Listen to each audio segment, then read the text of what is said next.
Welcome to the Galloway Show, only on YouTube on Wednesday evenings at 10 p.m. UK time, until the return of the midweek edition of the mother of all talk shows. That will be on the 12th of October. For the time being, this is no budget television. I hope the sound's a bit better this week than it was last week. Please forgive any imperfections. This is a family affair, literally. Just me, my good wife Gayatri, and my 8-year-old child laborer son, Torin. And we hope that we will be able to cover over the next 60 minutes some of the big issues. But you're welcome to respond in print, alas, rather than on the phone, with any issues you think I've missed, or to test any of the opinions that I have declared in the course of my opening address. So on the 12th of October, we'll be back with the midweek motes, but only if we can raise the fighting fund for it. So please give generously as you're able, at least. You can do it on our website, motes.tv. Just go to the donation box there in any currency, any sum at all. Even £1, $1 will make a difference so that we can get off to a flying start on the 12th of October. Of course, on YouTube, we have the super chat mechanism. So if you can give on super chat, again, any currency, any denomination, any amount, it'll come up on my screen and I'll read it out and acknowledge you. And one day, when history comes to be written, you will be there enshrined as one of those who made it possible for two mother of all talk shows every single week, all singing, all dancing, guests and telephone calls.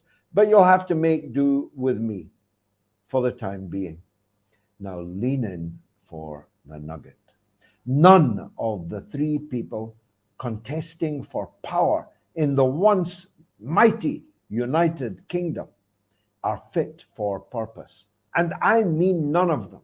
Neither Rishi Sunak nor Liz Truss, and certainly not Keir Starmer. Let me start with him, because today he sacked from the Labour front bench his transport spokesman for turning up on a picket line during one of the recent strike days of the Rail, Maritime and Transport Union, formerly known as the NUR, the National Union of Railwaymen, which happened to be the trade union that tabled the motion at the Trades Union Congress more than a century ago to form the Labour Party. That's right, turning up on an official picket line in support of workers who have the declared support of more than 60% of the British electorate in all of the opinion polls taken in the course of the dispute. Even though the union did not strike lightly, it had to strike to defend not just its members' wages and conditions. The employers have offered a pay cut to the railway workers of almost 8%. And if inflation keeps rising at the rate it's going, that'll be a pay cut of coming up for 10% by the time the money is paid. No union can receive dues from its members and willingly accept such a pay cut. So the legitimacy of the dispute is not in dispute. It's official, and it's being mounted by the people who formed the Labour Party. But today's Labour Party would rather be parroting around with drag queens in front of small children in public libraries and exalting as to the fact, would rather be exalting in identity politics of race, gender, sex, and sexual orientation than standing up for the living standards of the very working class on whose votes they once depended. They seem to think they can come back to power as the champions of identity politics, having alienated the organized working class which gave birth to them. Anyway, their transport spokesman had at least the grace to turn up on one of the picket lines. So Keir Starmer has just sacked him today. Now, I don't know what's going on in the mind of the now Sir Keir Starmer, but I knew him when he was a mutant kind of Trotskyite. He's mutated from a former Trotskyite Republican calling for the overthrow of the royal family to a man quite bereft of any political identity at all, except that he is not the former leader of the Labour Party, Jeremy Corbyn, except that he is not any of his predecessors as leader of the Labour Party. There is no Labour leader in all the party's history who would have sacked their transport spokesman for showing support for the railway workers. Well, the Galloway Show, and the mother of all talk shows, stands with the working people, believes that the working people are the source of all wealth. Profits, after all, are merely sums that are confiscated from the workers, unpaid wages, you might say, from the workers. We believe, like Keir Starmer said he believed when running to be the Labour leader, in the public ownership of the railway industry and the Royal Mail and all of the public utilities, all of which were once in public hands before the prime ministership of Margaret Thatcher. Keir Starmer said he'd bring them all back into public ownership. Now he says we misunderstood him. Because there's been a pandemic, he can now no longer do that. Not with all of them, not with any of them, not with a single one, even of the energy monopolies, which are making hay while the sun shines over the unrighteous in the great energy deficit, soon to be a catastrophe, afflicting all of Europe and indeed North America. He doesn't want to bring any of those into public ownership, even though the right-wing government of France under Emmanuel Macron has already brought the French energy industry into public ownership. To add piquancy, if you'll forgive my French, the French energy industry owns a significant part of the British energy industry, so now the French public are going to own the privately owned British electricity industry in significant part. Speaking of Margaret Thatcher, let me turn to Liz Truss. She's nailed on to be the next Conservative leader unless something happens to her. On Talk TV this week, either the set fell down or the presenter fainted. There's an awful lot of noise for a simple faint. Who knows? Talk TV aren't talking, aren't telling us what happened, but it brought to a premature close the great leadership debate between Liz Truss and Rishi Sunak. Not that anyone noticed in real time, because nobody was watching it, because nobody watches Mr. Murdoch's Talk TV, no matter what amount of money he spends on it. But we've all seen the clip of horror, like the munch of Liz Truss when she saw whatever it was that happened behind the cameras.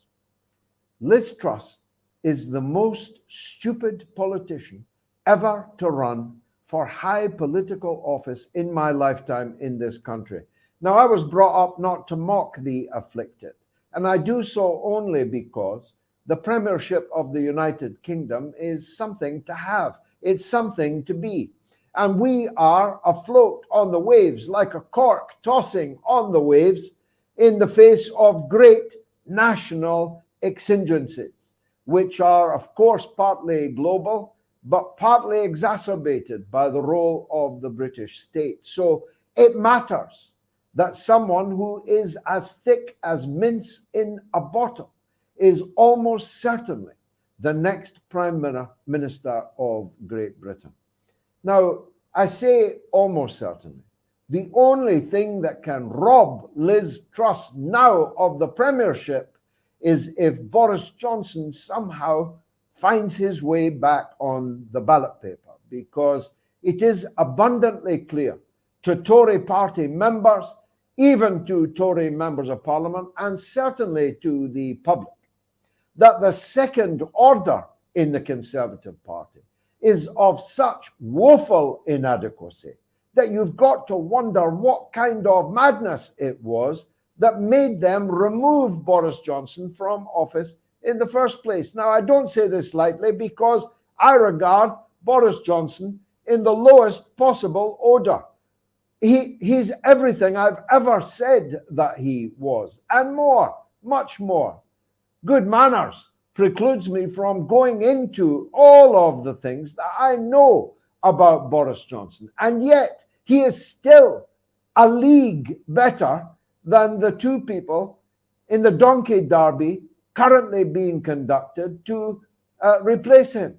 Now, 10,000 Conservative Party members have signed a petition demanding that he be put on the ballot paper, and if he is put on the ballot paper, he will undoubtedly win. Not just because he has certain vote-winning talents that the Conservatives are going to need. He was, after all, elected twice as mayor of Labour-leaning London. He did get an 80-seat majority at the last general election. He has been unseated, defenestrated by people even more repugnant than him, but because the other two are so bad. It's the flatness of the surrounding landscape which is making Boris Johnson in absentia look like Mount Everest. And 10,000 is just the beginning. I predict that there will be tens of thousands of Conservative members who will sign that petition. Now, it will probably in the end be of no moment, though tens of thousands of Conservative Party members will be alienated from the entire process. But Rishi Sunak, so low he could crawl under a rattlesnake wearing a top hat, and probably has. He doesn't wear his top hat and tails much in public these days, but as a billionaire twice over, he could buy and sell the membership of the Conservative Party, but he will never, ever win the votes of the Conservative Party members, even if he gave them all, as he could, £10,000 each. It wouldn't even make a dent in his personal fortune. His wife is the heir to £2 billion, and he himself is worth £750 million. He's the richest politician, richer than Croesus, that there has ever been in British politics, and yet he cannot buy a vote. Having spent public money like a drunken sailor, £35 billion on track and trace alone, the biggest confidence trick in British political history, for which people should be going to prison, having spent money on Eat Out to help out, giving the middle class 50% of their restaurant bills. For those watching overseas, I'm not making this up. He really did that. A couple of summers ago, he is now posing as Mr. Austerity. He is Mr. High Tax. He is Mr. No Spend. He is promising sackcloth and ashes and much suffering, wailing, gnashing of teeth and rending of garments if he becomes Prime Minister in a couple of months' time. Now, that's not a vote-winning formula with anyone unless you have a vision that you have spelt out to the people that would make that short-term suffering worthwhile. But I'm afraid Rishi Sunak and vision don't belong in the same sentence. The Tories don't like him. He's too brown. He's too much a brown Blair. He's too rich. He's too oily. He's oleaginous in the extreme. The people in the Conservative Party think Britain should be ruling India, not that an Indian should be ruling Britain. Do you get my drift? We're talking about 160,000 gin and jag golf club bores. We're talking about people that would wave wads of money in front of your face and tell you in a Birmingham accent that they are much richer than you. So that only leaves Liz Truss, a midget Maggie, a pound shop Margaret Thatcher, dressing up literally in a dead woman's clothes, though she's not fit to carry the handbag of that dead woman. I knew Margaret Thatcher. I sat in Parliament with Margaret Thatcher. Liz Truss ain't no Margaret Thatcher. And that is becoming abundantly clear with our fantasy economics, and above all, and this is the one that gets me the most, her fantasy of Britain as some kind of great military power that is going to roll back the Russians in the Ukraine, even in the Crimea, maybe go all the way to Moscow. I'm reading right at this moment, as some of you know from my tweets, my late and great friend Alan Clark, the Right Honourable Alan Clark, not just himself a defence minister, a long-standing Conservative member of Parliament, but a considerable intellectual and the best military historian that I have yet come across. In his book, Barbarossa, which began just a few weeks ago in 1941, he tells in excruciating detail just what happened the last time people marched on Moscow. He makes the odd reflection on the time that it happened before, namely little Napoleon. If Napoleon couldn't do it and Hitler couldn't do it, Liz Truss can't do it.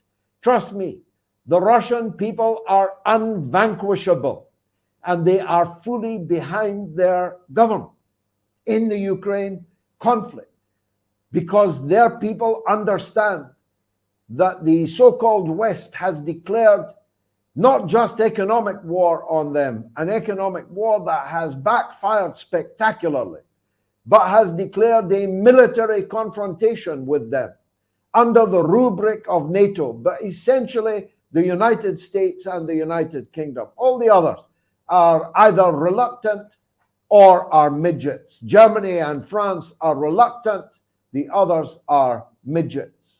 So for NATO, read the United States of America. And Liz Truss, believe it or not, does not just imagine that Britain can play a decisive role in rolling back the Russians. She wants to fight China too. In fact, her and Rishi Sunak are vying with each other over who can be the most belligerent to the biggest manufacturing power on the earth and soon the richest economy on the earth. And China and Russia are now indissoluble twins. They're Siamese twins. They cannot be severed. They act as one on the international stage. So go figure. We may well have in Liz Truss a prime minister who wants to go to war with two nuclear-armed, hypersonically armed nuclear superpowers that could incinerate Britain within moments. If that is not a grave and clear and present danger to the safety of the world and the mere existence of my country and its 67, 68 million people, I don't know what would be. And if I can't persuade you of that, then I am severely failing in my duty. If we get Liz Truss as Prime Minister, we could be heading towards doomsday. And don't think it can't happen, because we have in the White House a near imbecilic, gerontocratic 80-year-old invalid who is not in possession of his faculties. He's lost his marbles. And he will be led like a previous American president. Ronald Reagan, a B-movie actor who was already senile before he took office, was led by the nose by the aforementioned Margaret Thatcher in the way that Liz Truss will try to lead Joe Biden into tremendous difficulties for all of us, not just on the economic front, bad though that will be, but on the military front. Let me conclude my opening remarks by turning to the war. Well, you'd think there was a war on in Kiev, at least if you saw the front cover of Vogue. I'm not making this up.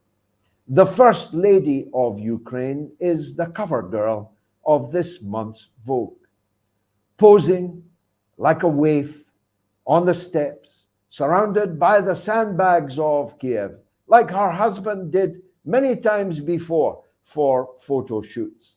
They thought that at this moment of grave national difficulty for these people, the best thing they could do was a fashion shoot on the cover and multiple color pages inside in Vogue magazine. I've got to tell you, the Zelenskys are taking you for a ride, a financial ride. Zelenskyy has just bought an enormous villa in Israel. He has bought property in the poshest arrondissement in Paris. He has bought sumptuous property in London, and he was already the owner of a $16 million mansion on the seafront in Florida. These people have banked billions, hundreds of billions of your tax dollars, tax pounds, tax euros. It doesn't all go into equipment, much of which ends up on the dark web or on fire under Russian bombardment or being wasted on the battlefield. Not all of it. Much of it goes into suitcases and is smuggled over the Ukrainian border in the suitcases of Ukrainian politicians. Don't think I'm exaggerating. Don't believe me. Believe the European Central Bank, which doesn't want to give them any more money because of the record of corruption in what they described 2 years ago as the most corrupt country in Europe. Don't believe me. Believe the International Monetary Fund and the World Bank, both of whom sounded the klaxon over and over again about the levels of personal political corruption in the Ukraine. We are bankrupting our own economies to save a failing regime in Kiev that will not be there for very much longer, either because Zelenskyy is himself overthrown in a coup d'etat, either by his military who can't stand any further losses, or by the Nazis that are allied with him but don't like him because he's Jewish and may accuse him of going soft in the war effort. Or he might be assassinated like the Diem brothers in South Vietnam by the United States itself. Or he might be killed in a stray missile attack by the Russians. Of course, that can happen. Maybe he'll even be guided to the spot where it's likely to happen. One thing be sure of, he didn't commit suicide. His suicide would come as a great surprise to him as well as to everyone else. He didn't buy all those properties so that he could kill himself in Kiev. But one way or another, not just the Zelenskyy regime will fall, but Ukraine itself now runs the absolute risk of disappearing from the world map altogether. Western Ukraine, as we must now call it, because the East is now almost all in Russian hands at very considerable cost to both sides. And I say that with a heavy heart as someone who's opposed the war in Ukraine every day since 2014, when most people in the world didn't even care that it was happening. But the agricultural wealth of Ukraine is now in the hands of the Russian-speaking people of the east of the country. The industrial capacity of Ukraine is now in the hands of the Russian-speaking people of the east. Most of the coastline is, and all of it, I predict, will be in the hands of the Russian-speaking people of what was the east of Ukraine, but will become the east and the south of Ukraine, leaving a rump Ukrainian state, prey to the predations of a Poland that never accepted the loss of Polish territory in Western Ukraine at the end of the Second World War, prey to Hungarian ambitions to recover their territory in what they call Carpathia, prey to Moldovan territorial ambitions, Romanian territorial ambitions.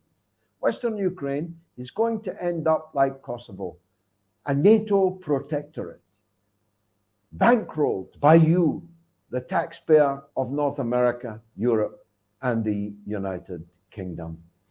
Its future is bleak. It didn't need to be bleak. Our future is bleak. Gas will be rationed throughout the European Union come this winter, which begins in not that many weeks from now. The Lufthansa workers in Germany are on strike. The economy has gone south in Germany, and if the economy in Germany sinks, the economy throughout Central and Eastern Europe must, as a matter of the law of economics, also sink. The United States cannot, and even if it could, would not come to the rescue of the European economies. Part of this whole game has been to weaken, even break the European economies. Everyone's suffering here, except the warmongers, except the people in charge. Now, we had idiots in charge at the beginning of this phase of the war in Ukraine last February, but we now run the risk of far greater idiots being in charge of our national affairs. And Liz Truss would be the most stupid one of all. I sat in Parliament with Liz Truss. I'd be lying if I say she stood out to me in ways that Penny Mordaunt did, but perhaps I'd better not go there, given my good wife is behind the camera. But Liz Truss is catatonic, moronic, doesn't know her Baltics from her Black Seas, doesn't know the geography of the countries she's talking about invading and making war against, knows nothing about economics. I mean nothing. Not since Alec Douglas Hume in the early 1960s, who boasted anything he knew about money. He performed with matches. He was the most economically illiterate, a big landowner, an earl. That was in 1963. Not since Alec Douglas Hume has someone so self-evidently ignorant of economics at a time of economic crisis been the Prime Minister of Britain. And we've had some rum prime ministers, but at least they knew what they were doing up to a point. Liz Truss, you wouldn't send out for a loaf. You wouldn't leave her in charge of your goldfish when you went on holiday. I mean, she is like a fish on a slab. Her mouth continues to open and shut, but there is nothing there behind those dead eyes. Trouble at mill, for sure. We're in big trouble in Britain, in France, in Germany, in the rest of Europe, in the United States, and in Canada. We are in big trouble. Speaking of Canada, let me close by honoring the memory of the 26th of July movement, whose attempt to storm the Moncada barracks in 1956 triggered the Cuban Revolution, which triumphed just 3 years later in 1959. Fidel Castro, at the end of that attack, was left with just 12 disciples, a holy and auspicious number, you may consider. But 3 years later, at the head of the victorious columns of the rebel army, he came to power in Cuba and began the transformation of the island from a bordello and casino for American gangsters into the shining jewel of the Caribbean that it remains, despite sanctions by first all of the Western world, now by the United States of America. Cuba is still standing. Its children have a greater likelihood of remaining alive to their first birthday than they do 90 miles away in the United States of America. Its old people will live longer lives than the old people 90 miles away in the United States of America. Its children all go to school. There's a slogan in Havana, which I have never forgotten. It says, 120 million children in the world go to work instead of school. Not one of them in Cuba. Viva Cuba! Long live the memory of the 26th of July. Those that wondered about the Canadian reference, well, if you know, you know. Let me go to the messages. Let's No Mayor 1 gives £10 to the Fighting Fund. Thank you very much for that. Will Britain stop being a US puppy with a new Boris? No. Will Britain give up its hostility against Russia? No. Will the NHS get priority over imperial war adventures? No. The British deep state is the issue. That and the political class and the media class. I'm doing what I can. My party, the Workers' Party of Britain, is doing what it can. We have very limited capacity to affect things, but on the media front, we're having a good war. The mother of all talk shows from last Sunday will shortly reach 1 million views, and it's only Wednesday. We're back. The mother of all talk shows is definitely back. Now, let's see. M. Jamil Kutubdin says Bojo is slated to be the next Secretary General of NATO. I did see that report. I very much doubt if the European governments, or indeed Joe Biden's government, will agree to that. But I've got some advice to give. Boris, it's far too difficult a job for you, by which I mean it requires intensive levels of concentration. You can't go banging the secretaries around Brussels and expect to be a success as the Secretary General of NATO. You can't have affairs with the generals' wives. You can't have them locking up their daughters. Don't go to Brussels. You'd find it terribly, terribly boring. With all due respect to my good friends in Belgium, it's the most boring place on God's earth. Let's see what else we've got. Don Willis says we need a real conservative to retain the UK's heritage, to guard her from further erosion. Have you got a suggestion, Don? It won't be Rishi Sunak or Liz Truss.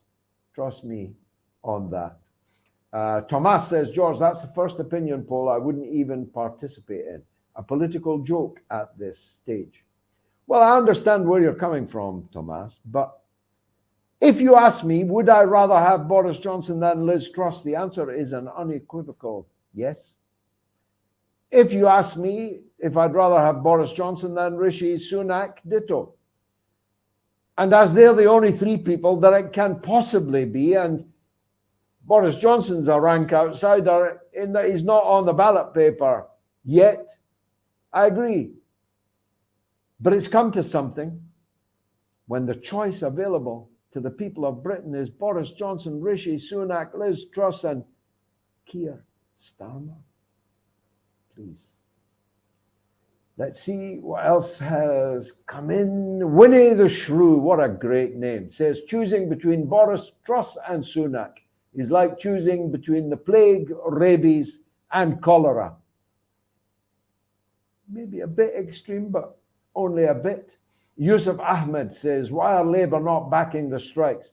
George, did Tony Blair have a better relationship with unions as opposed to Keir Starmer, like Sam Tarry alluded to today on LBC? No, he didn't, but he had to play like he did, because at that time, unions were more important in the Labour Party. They were more significant in public life than they have sadly become. And union leaders were tougher nuts to crack then than they by and large are today. The leadership of Unite, which is my own union, Sharon Graham, and Mick Lynch and Eddie Dempsey in the RMT are the exception rather than the rule. They are real trade union leaders, ready to stand up for the workers that elected them and pay their wages. They're not prepared to sacrifice their members' interests for the interests of Keir Starmer. But they're the exception rather than the rule. Do we still have a TUC? Let me tell you a quick story. In 1974, don't tell the wife, she thinks I'm 45. I was walking along Great Russell Street with my Labour Party card, a little pink cardboard card at that time, in my wallet. And there on the steps of the Trades Union Congress in 1974 were both the leader and the deputy leader of the Labour Party at the TUC, visiting the TUC, Harold Wilson and Ted Short. How things have changed. First of all, you'll never get a British Prime Minister called Harold ever again, or a Deputy Prime Minister called Ted ever again.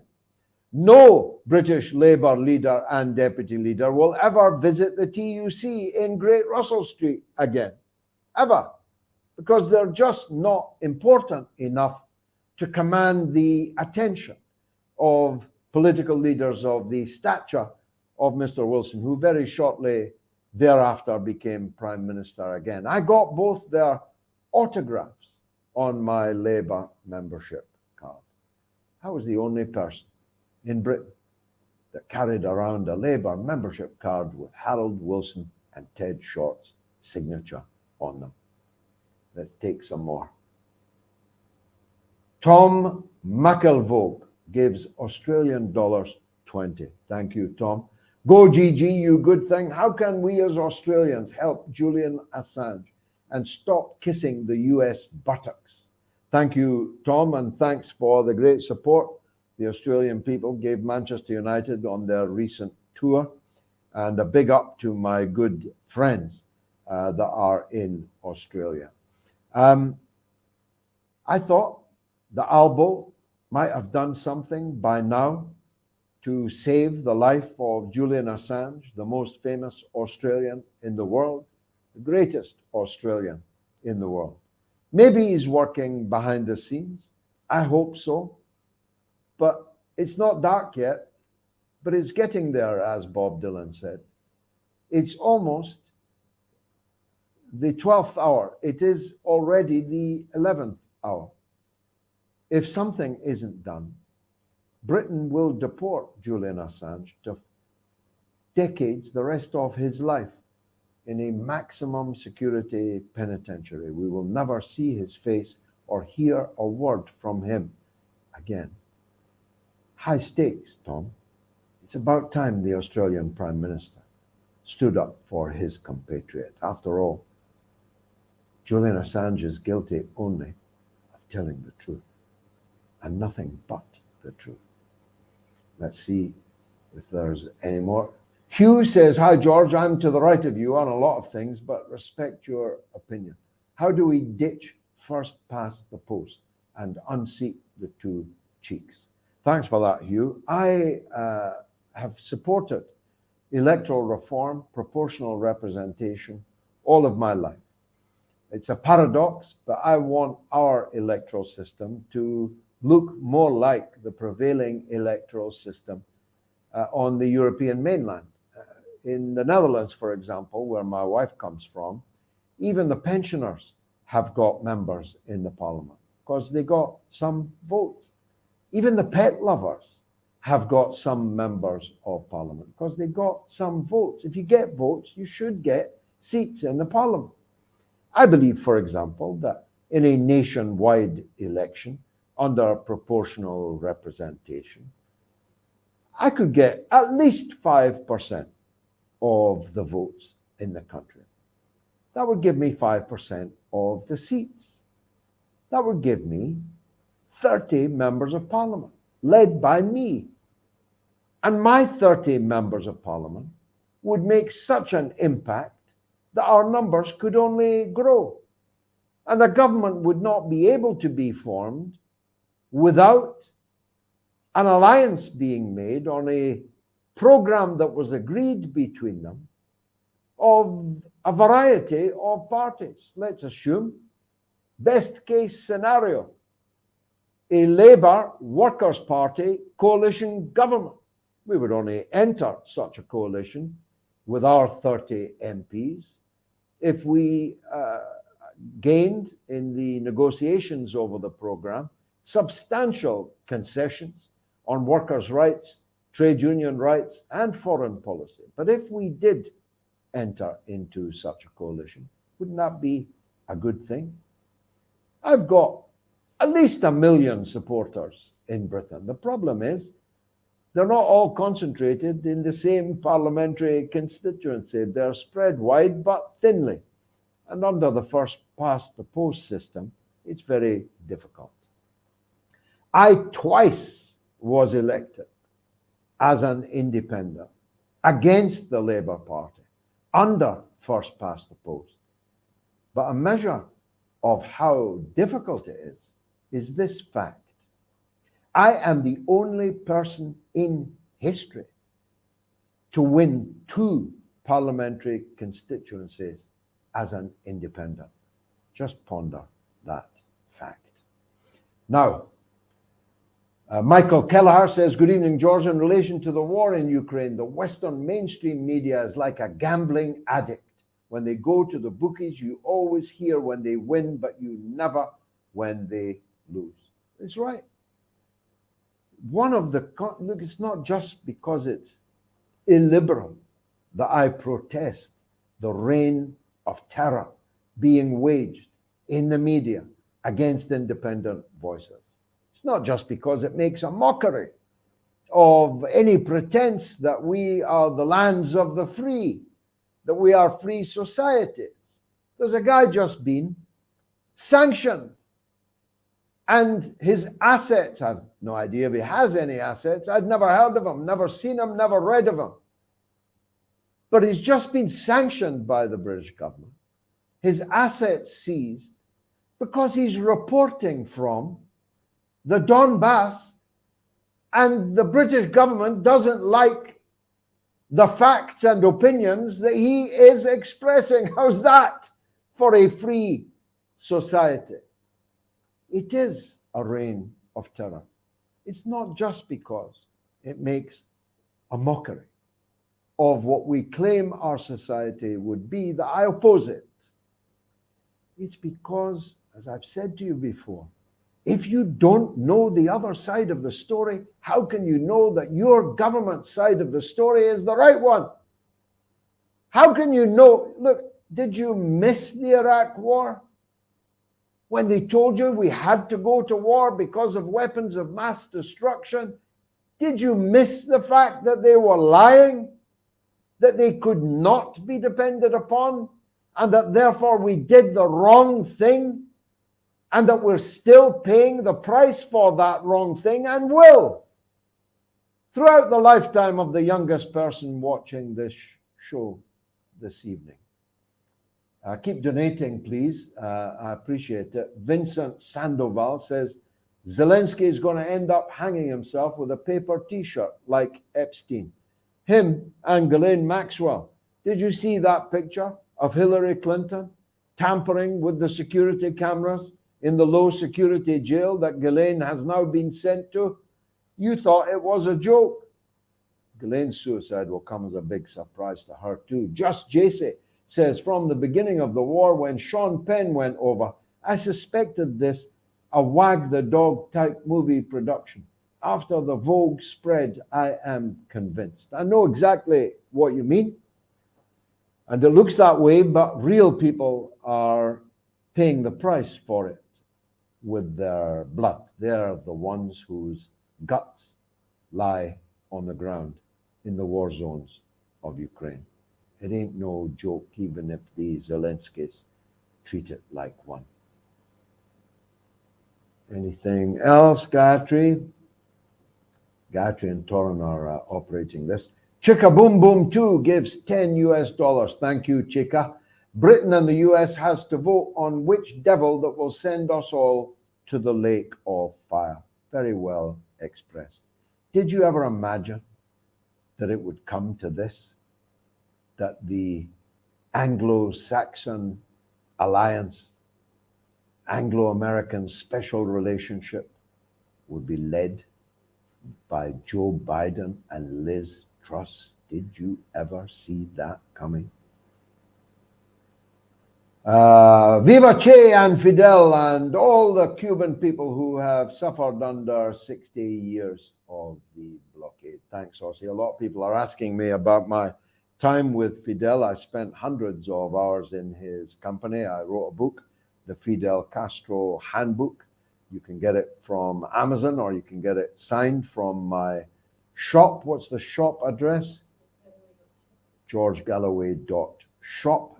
It's a big seller. It's my best seller. It's a very, very good book. The pictures in it alone are worth the purchase price, which is £10, I think, plus postage. Fidel Castro was the greatest man I ever met by a very considerable distance. And in those hundreds of hours, I learned a lot. I learned a lot about politics, a lot about political history. He lived through all those incredible events, the Cuban Missile Crisis, the liberation of Southern Africa from white racist colonial rule. It was an education to be in his company, I must say. Let's see what else we've got. How are we doing for time? I can't see the time. Oh, I've got 15 minutes left. Kojak's Football Shack. GG for president of the reset world. Thanks for that, Kojak. I see you're a Manchester United man myself. I've loved Ronaldo for 20 years of my life and brought my children up to love him too. It has taken the last few weeks and taken a lot to make me fall out of love with Ronaldo. I don't know whether he's going to go or stay, but either way, he's dead to me now. Let's see. Fran gives €2. Thank you, Fran. No message there, but thanks. Elizabeth Christian gives $5. Thank you, Elizabeth. Much obliged to you. Michael Flamson gives £8.99. I'm much obliged. Remember, give on the super chat on YouTube, or you can do it through our website, moat.tv. And remember the date, 12th of October, when we come back with a bang. Kieran Hill says, I saw a video today of people on the beach in the DPR on holiday, building sandcastles, all the while alligator helicopters were flying overhead. Yeah, the alligators are protecting the beachgoers in the DPR. The vast majority of people in the territories now liberated from Zelenskyy's regime in Kiev want to be part of Russia, or certainly part of Novorossiya, the new Russia that I believe will be created at the end of all of this, including Belarus, by the way. Chika gives $5. George, what's your views on the rules-based terrorist order being forced down all of our throats worldwide by NATO? I gave a speech to the Beijing Human Rights Forum. I don't know when we'll be in a position to release that. I don't know if it's gone out to the forum yet. I don't know if the forum has concluded, but whenever we get permission, I will publish that speech that I gave. It's only 5 minutes, but it deals with this very question. The rules-based order is, of course, the Blair and Clinton alternative to international law. They invented their own rules. And if you don't follow their rules, NATO will visit you. And that's not a future that the vast majority of people in the world are prepared to put up with anymore. You saw what happened when Lavrov went to the Arab League. All the Arab leaders were queuing up to shake hands with him. You saw the statement from Museveni, the president of Uganda today. We cannot hate Russia, he says. After all, he says, we've forgiven the colonial countries that occupied us and looted us, including looting our people as slaves. We forgive them. Russia never did any harm to us. China never did any harm to us. How can we possibly hate them? That's the prevailing attitude in the world, including in Latin America, in every country except Ecuador, probably, in the whole of the subcontinent of Latin America. It's true in the ASEAN countries. It's true in all of Africa, none of which is participating in the sanctions against Russia. So never forget, when they speak of the West, they mean to bifurcate the world geographically between the East and the West. And they forget that Australia isn't actually in the West, that Japan isn't actually in the West, it's in the East. But the vast majority of the people of the world are not in what they call the West. The great majority of the wealth of the world is not in what they call the West. And never forget my statistic. The only 7% of all the children in the world live in what they call the West. The future does not belong in the West. And that's a great pity, because, as I've always said, we know that the sun is rising in the East, but it didn't have to set in the West. We could have had, if you'll forgive the mixed astronomical metaphor, we could have had two suns, an older sun helping the rise of the newer sun. But we decided instead on confrontation and even the probability of war. And that was a very grave mistake in a long line of mistakes that our leaders have made. 8 minutes left. MHA, please give a shout out for Ithaca, the Julian Assange film, at Newcastle at 17:45 at the Tyneside Cinema tomorrow, Thursday, the 28th of July, with Julian's father, brother, and Craig Murray. That's a great lineup, and it would be a real shame for Julian's family in particular if that showing wasn't packed out. So please, if you're anywhere near the great city of Newcastle, make sure you're there for a 17:45 kickoff at the cinema. Let's see what else we've got. Neil Curry, if the media gave certain political realities half the scrutiny and discussion they allow sporting affairs, most would regard them as conspiracy theorists. Perhaps so, Neil. Good point. Bread and circuses and all that. Hugh gives £4.49. Why has liberalism infected the left movement in the Western world? The left has a huge vote in the UK, but they won't vote for the woke agenda. Hugh, you've taken my own words.